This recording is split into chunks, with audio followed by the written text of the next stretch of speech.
était assez intéressante au niveau historique. J'ai concentré mon thème autour de Citroën. Et j'ai fait des recherches très poussées en assistant à des réunions de quartier avec des historiens qui venaient interviewer des anciens ouvriers. C'était une fierté, Oui, une fierté pour eux. d'être travaillé chez Citroën. Alstom, Citroën, c'était un monde. Et puis j'ai retracé toute une épopée en allant fouiller dans les archives locales, avec les microfilms, en allant... Ah oui, mais c'est vraiment une enquête, alors c'est... J'ai enquêté, Ah oui. j'ai enquêté pendant 2 ans et demi. Pendant 2 ans et demi, en même temps j'écrivais, j'enquêtais. Je construisais le récit au fur et à mesure. Et puis après, ça s'appelait Rupture, le voilier des grèves. Sur 3 générations d'hommes. Là, j'ai voulu prendre la plume en prenant la voix d'un homme. D'accord. Comment se mettre dans la peau d'un homme? Comment est-ce qu'en tant que femme, on peut se mettre dans la peau d'un homme? Est-ce qu'on peut y arriver déjà? Je pense qu'on peut le faire. Et après ça, j'ai voulu aller vers plutôt l'histoire. Et donc, je suis allée vers un pays que j'aime profondément, qui s'appelle l'Estonie. Ah oui. Et j'ai écrit donc, Spirale estonienne, qui parle de la guerre. Voilà, c'est un livre qui me tient à cœur énormément parce que c'est un livre qui évoque la volonté de résister face à l'ennemi. Et on ne peut pas plus d'actualité puisque Poutine a envahi l'Ukraine. Et ce livre, je l'ai écrit en 2019. Et pour retracer en fait la situation des pays baltes, donc l'Estonie qui a dû voir arriver sur son territoire l'ogre russe et comment ils se sont défendus. Donc l'histoire traite des frères de la forêt. C'est un monde un peu méconnu en France. Et c'est un livre qui a plu, un petit éditeur qui s'appelle Lisbleu Édition, qui a accepté de me le indépendant, qui a accepté de me le publier. Donc il a eu un petit succès de 230 ventes. Et puis là, je viens de terminer un livre qui me tient énormément à cœur parce que ça traite des mamans célibataires. Et c'est une cause qui n'est pas assez défendue, je pense, actuellement. On en parle à travers des témoignages, à travers des interviews, des vidéos. Et merci Véronica de nous permettre, nous, de nous exprimer par rapport à ce sujet-là.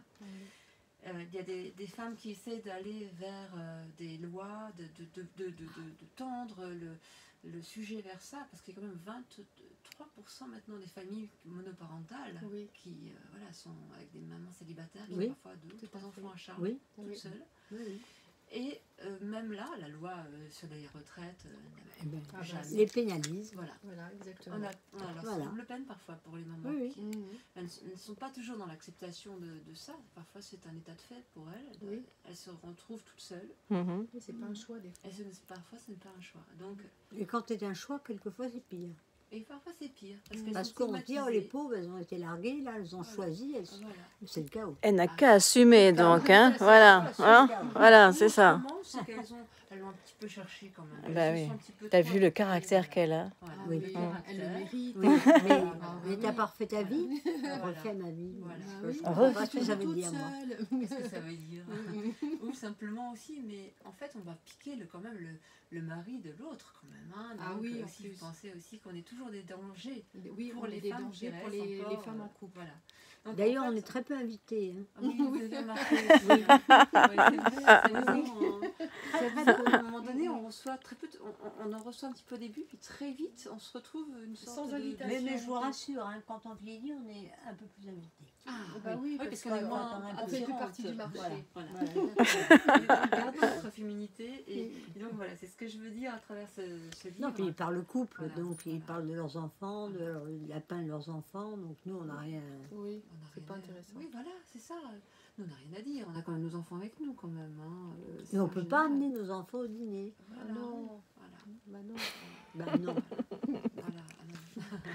Donc voilà. Mais le livre, j'ai voulu le rendre un petit peu plus...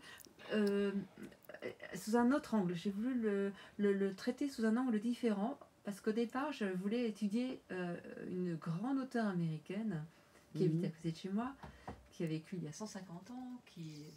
Voilà, has-been.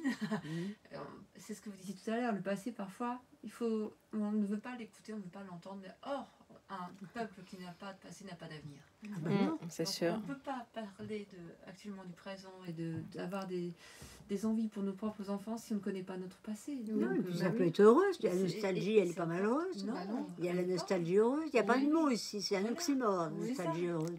Voilà, et donc on peut avoir une nostalgie heureuse, on peut avoir une envie aussi de montrer qu'à travers le miroir de certaines femmes qui vont essayer de faire avancer leur société, nous-mêmes, nous pouvons faire avancer la société. Donc c'est un petit peu ça. Donc le livre s'appelle Des vies presque parallèles. Eh oui. Donc je viens de l'achever. Oh là là. Donc je lance un appel à un éditeur, une éditrice qui serait... Intéressé, bien sûr. Ah non, mais ça, c'est vrai que c'est un sujet dont on ne parle pas. Voilà. Ouais. C'est un peu tabou. C'est encore tabou. C'est encore tabou Et parce pourtant, que le statut de 25%. fille-mère, Oui, voilà, c'est 25%, 28% même, je crois. Oui, mais elles ne sont pas filles-mères. Elles sont divorcées. Voilà. Donc, Oui. tu Non, te rends compte c'était que c'est un l'ancien statut. Voilà, le Voilà. statut fille-mère a changé évidemment. Oui. C'est un peu péjoratif, discriminatoire. On ne parle plus de ce statut-là, mais maintenant on emploie des mots plus gentils. Oui, elles des mots n'ont pas plus choisi, doux. en Voilà, fin de des compte, mots- de toute façon. On dit des mamans célibataires, solo. des mamans Voilà. solo. Oui. Voilà. Voilà. Mais voilà, donc j'essaie de traduire à travers les témoignages de mes amis, de mes proches, et puis d'autres personnes que j'ai interviewées, qui venaient de Suède, de Corée du Sud, d'autres pays, pour Et pour voir vous- comment elles avaient leur propre manière de vivre leur, fonctionner. voilà, leur vie de mère célibataire. Voir en quoi là aussi l'aspect culturel parfois peut changer un regard sur ces femmes-là. Donc j'ai intégré un petit peu tout ça dans mon... D'accord. Donc là aussi, c'est un roman, c'est-à-dire qu'en fait, tu pars de faits, des recherches, en fait, et puis tu crées un univers. Un univers en fait à partir aussi de... Bon, c'est mon vécu aussi, quelque part, mais je crée des héroïnes. Oui. J'utilise aussi l'auteur américaine dans ce roman, donc j'intègre cette part-là. Donc aussi, il y a aussi un aspect sociologique, un aspect de déterminisme social aussi. Dans ce Mais c'est roman. journalistique même, en C'est fait. presque journalistique, ouais. Ouais. Ouais, il y a un aspect journalistique. Donc je vois comment un petit peu les choses évoluent, comment aussi l'évolution a pu parfois jouer sur... C'est comme en fait le temps est comme un accordéon parfois. Il se détend, se replie. Et il y a des moments où le temps va s'allonger et à ce moment-là il va y avoir beaucoup de choses qui vont arriver. On est un petit peu dans ça là, actuellement. Et puis il y a des moments où ça se raccourcit et puis il faut toujours se battre pour en fait... Faire avancer. On puisse continuer à progresser pour poser des idées qui ne soient pas étouffées dans l'œuf. Oui, surtout nous les femmes. Ah, passionnant. Bah alors, bon, tu vas suivre ça, Martine, hein? Oui, quand